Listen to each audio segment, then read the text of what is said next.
বাবা তো মনে হয় ব্রাজিল সাপোর্টার। জি। বাবা আজকে তোমার ব্রাজিল নিয়ে একটা কথা বলে যাব, যদি সত্য হয় সত্য বলবা, মিথ্যার কোনো আশ্রয় নিবা না। আর যদি মিথ্যার আশ্রয় নাও তাহলে কিন্তু উপরওয়ালার কাছে ঢাকা থাকবা। ঠিক আছে। একবার বলো বিসমিল্লাহ। বিসমিল্লাহ। আলহামদুলিল্লাহ। আলহামদুলিল্লাহ। রাগ করলা? তুমি যেই দল সাপোর্ট করো সেই দলে যে এই সেরা প্লেয়ার হয় সেই হাত দিয়ে একটা গোল দেয়, কথা ঠিক কিনা? ঠিক। রাগ করলা?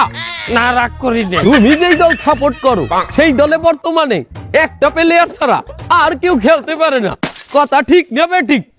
ঠিক। রাগ করলা? না, রাগ করি না। বর্তমানে তো তোমাদের দলে কোনো খোঁজ খবর নাই, কিন্তু তোমরা তোমাদের বাপদাদার আমলের 5টা বিশ্বকাপ নিয়ে খালি লাফাও, কথা সত্য না মিথ্যা? সত্য। রাগ করলা?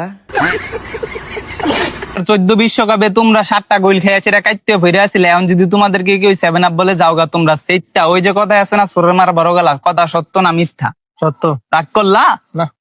গত 24 বছর ধরে তোমরা বিশ্বকাপের সেমিফাইনালে উঠতে পারো না, এটা তুমিও ভালো করে জানো, আমিও ভালো করে জানি, কিন্তু তোমরা এটা মানতে রাজি না। তোমরা বর্তমান নিয়াসীরা অনেক চিল্লাপাল্লা করো, কথা সত্য না মিথ্যা? সত্য। রাগ করলা? না।